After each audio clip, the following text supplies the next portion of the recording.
दोस्तों नमस्कार। 4 PM गुजरात और दस्तक पर आप सबका बहुत बहुत स्वागत है। मैं हूं आपका दोस्त मयूर जानी।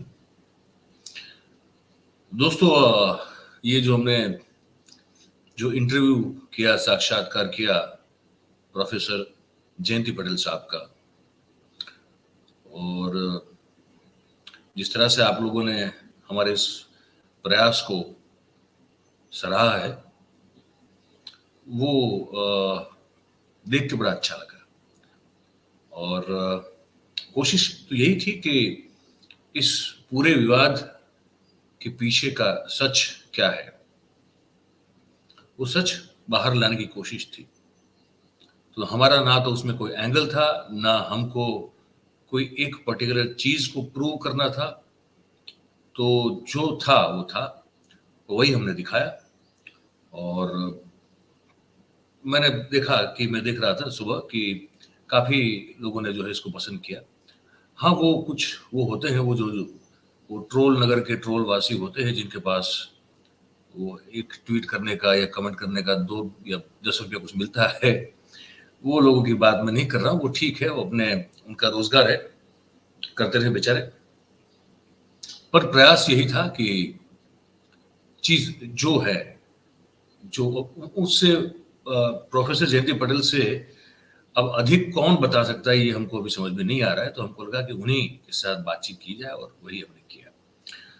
और बाकी जो है, जो उन्होंने कहा वही हमने आपको दिखाया, उसमें और कोई कट नहीं लगाया, हमने एज इट इज कहा है। उनका भी आज सुबह सुबह फोन आया, प्रोफेसर जयंती पटेल साहब का। वो बड़े खुश थे। उन्होंने कहा कि उनको आजकल ये डर रहता है मीडिया वालों से कि पता नहीं कौन सी चीज को विकृत कर देंगे, डिस्टोर्ट कर देंगे, हम क्या बोले होंगे और क्या फिर बताएंगे। तो बोले, मैं बड़ा प्रसन्न हूं कि आपने बिल्कुल यथावत रूप से इंटरव्यू रखा जैसा मैं बोला हूं, और जितना बोला हूं वो सब आपने लिया है। तो उनकी ओर से भी ये आज सुबह सुबह फोन आ गया।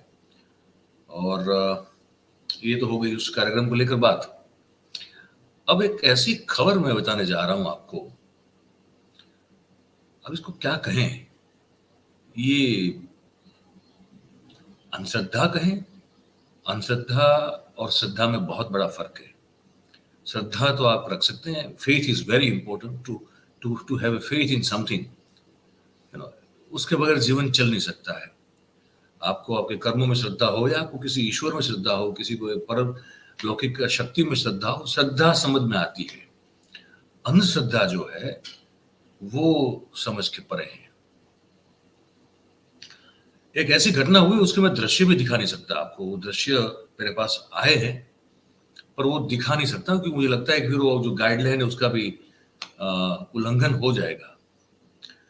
हुआ ये है भाई कि हमारे यहाँ सौराष्ट्र में जसदण करके एक तालुका है, तहसील है, उसका एक गांव है विंछिया। वो जसदण से चोटिला के बीच में पड़ता है। और वहां एक कपल था, mid-30s में था। मैं नाम बाम सब बताऊंगा आपको, तो पहले मैं आपको क्रक्स बता दूं क्या हुआ। वो खेती बाड़ी थी उनकी, और कहा जाता है कि बड़े शांति से आराम से अपना जीवन निर्वाह करते थे। कोई आर्थिक इशू प्रॉब्लम भी नहीं था, इशू भी नहीं था, कोई कौटुंबिक सामाजिक भी कुछ ऐसा प्रॉब्लम नहीं था। और दोनों पति पत्नी जो है, वो पिछले कुछ 1-1.5 साल से वो कुछ प्रकार की तंत्र विधि करते थे। कुछ उन्होंने अपने ही खेत में एक एक झोपड़ी सा, एक बंद तरह की झोपड़ी सा बना के रखा था, जहां पे वो दोनों ही जाते थे। वहां पे एक हवन कुंड बनाया था 2 फुट बाय 2 फुट का। वो कुछ ना कुछ विधि, तंत्र विधि, मंत्र विधि कुछ वहां करते रहते थे कुछ 1 साल से। तो वहां तक तो ठीक है, चलो। लेकिन फिर ये हुआ है कि दोनों ने कुछ अकल्पनीय घटना को अंजाम दे दिया है। आपने बहुत सारी ये फिल्मों में ही देखा होगा, हालांकि क्योंकि हमारे और आपके लिए तो वो, हम उस जमाने में पैदा ही नहीं हुए, तो हमने वो समय रियल चीज को देखा नहीं। फिल्मों में हमने देखा है कि वो जो, अगर किसी का सर कलम करना होता है, अगर किसी को सर कलम करने की सजा सुनाई जाती है, तो फिर वो उनका जो गर्दन है वो झुका के रखते हैं, पर ऊपर से एक बहुत बड़ा वजनदार एक लोहे के तीक्ष्ण धार वाला औजार जो है वो पड़ता है और फिर उसका सर धड़ से अलग हो जाता है। ये आपने बहुत सारी फिल्मों में देखा होगा। उन्होंने 200 किलो के वजन का लोहे का ऐसा ही एक औजार बनाया, उसकी धार को बड़ा तीक्ष्ण किया और फिर वो बैठे अपने उस खेत में रात को, वो जो झोपड़ी सा एक तंबू सा जो उन्होंने बनाया था वहां बैठे, और वो जो औजार उन्होंने बनाया था उसको बिल्कुल उसी तरह से सजा के बांध के ऊपर लटका के रखा था।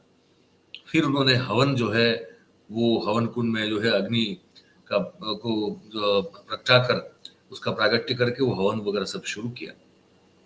फिर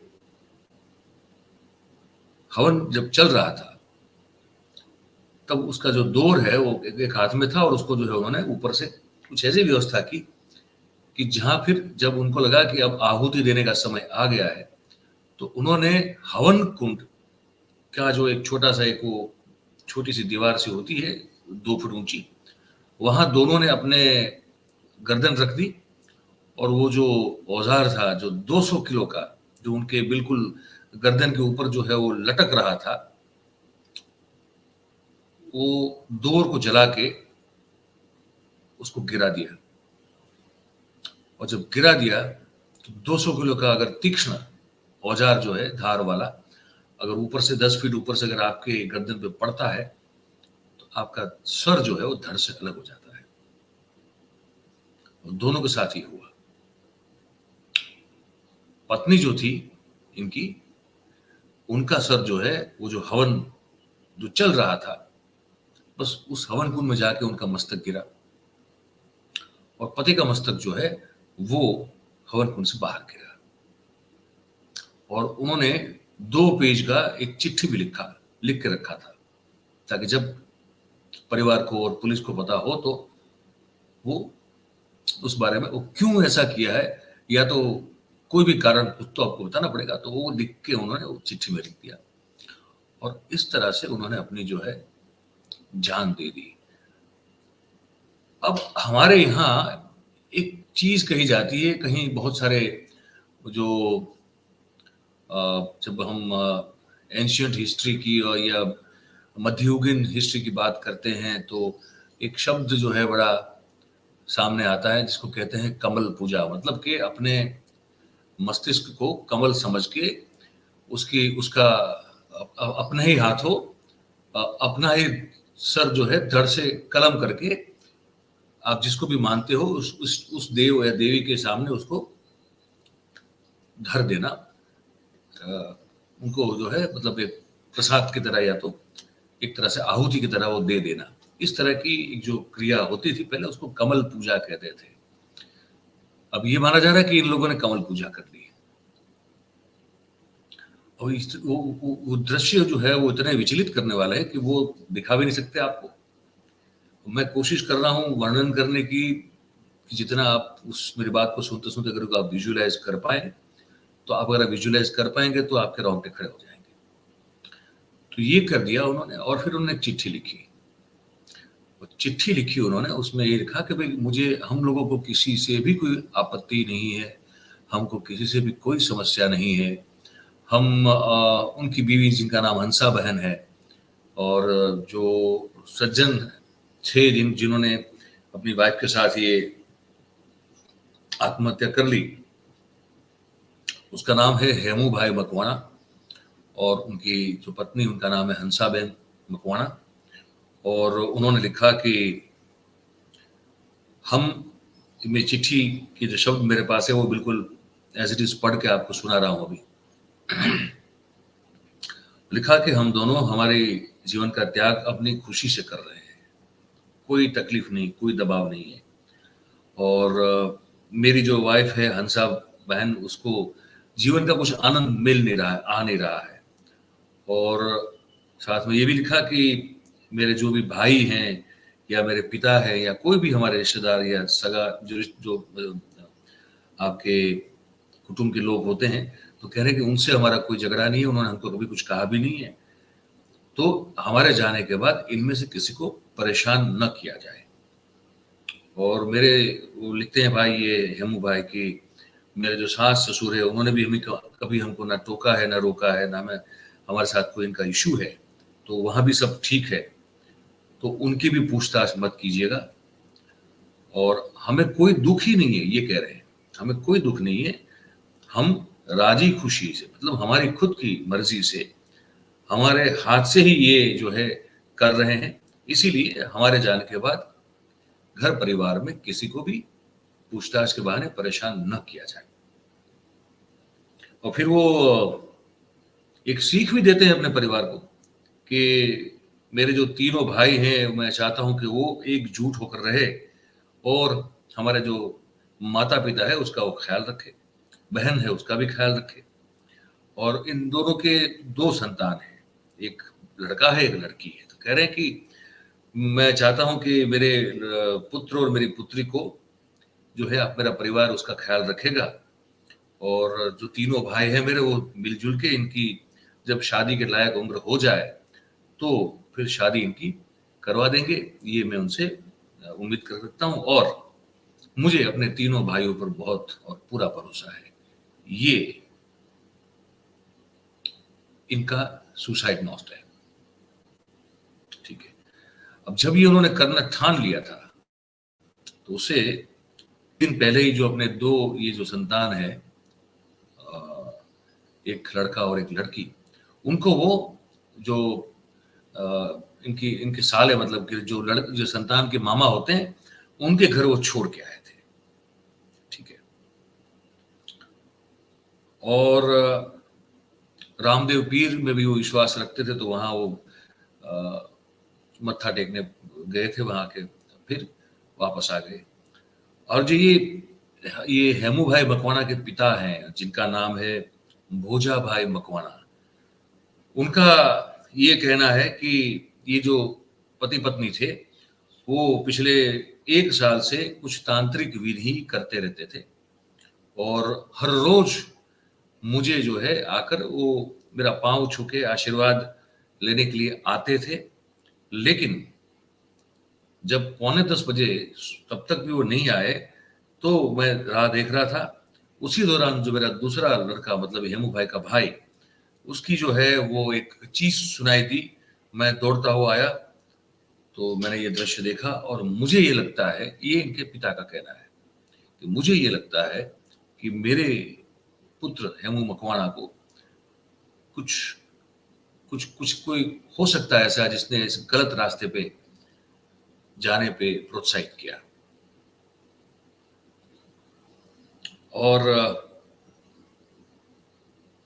इसको लेकर जो है भाई, पूरे राज्य में आज की तारीख में एक सनसनी फैली हुई है।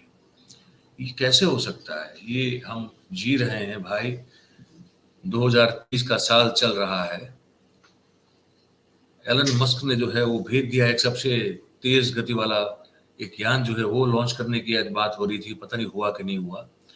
दुनिया कहीं और ही जा रही है, और ये कैसे किस्से हो सकते हैं? मैं फिर से एक बार कह रहा हूं, देखिए, श्रद्धा अपने आप में गलत बात है। आप श्रद्धा रख सकते हैं, श्रद्धा के बगैर जीवन ही मेरे ख्याल से तो आधा अधूरा है। कुछ भी करने के लिए, कुछ भी प्राप्त करने के लिए भी आपको कहे कुछ और चीज में नहीं, तो अपने आप में भी श्रद्धा होना बहुत जरूरी है। लेकिन ये जो इस युग में अभी जो एरा, जो दौर चल रहा है, अगर आज भी ऐसी कोई घटना हमारे सामने आती है, तो समझ में नहीं आता कि इसको क्या कहें। बड़ा मुश्किल एक सवाल जो है मन में हमारे सामने आके खड़ा हो जाता है। अब क्या इनको, ये जैसे इनके पिता का ये कहना था कि हो सकता है कोई ऐसा हो जिसने इस रास्ते पे उनको चलने के लिए प्रोत्साहित कर दिया हो। अब अगर किसी ने किया, तो क्या ये खुद क्यों उस रास्ते पे चलने के लिए प्रोत्साहित हुए? कभी कुछ तकलीफ ही नहीं है, हर चीज सब सही चल रही है, और आप अपने दोनों के जो है पति पत्नी सर कलम कर देते हैं।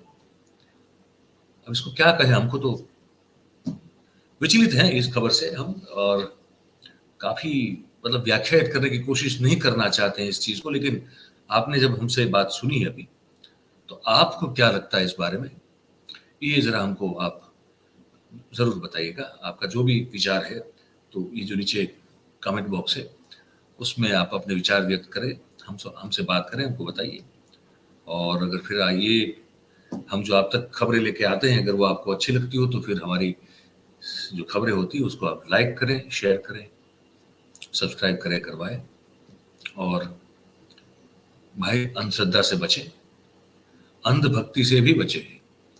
ये वही वाला मामला है, ये जो अभी हम देख रहे हैं ना, जो ये भक्त गण की तादाद जिस तरह से बढ़ती जा रही है, बढ़ती जा रही है, बढ़ती जा रही है, तो ये उसी तरह का मामला है। तो ना तो अंधभक्ति करें और ना ही अंधश्रद्धा में लिप्त रहें। ये आपसे भैया दो हाथ जोड़ के विनती है। और बस इसमें इस खबर में और क्या कहें, बस आप सबका बहुत बहुत धन्यवाद। Thank you very much. नमस्कार।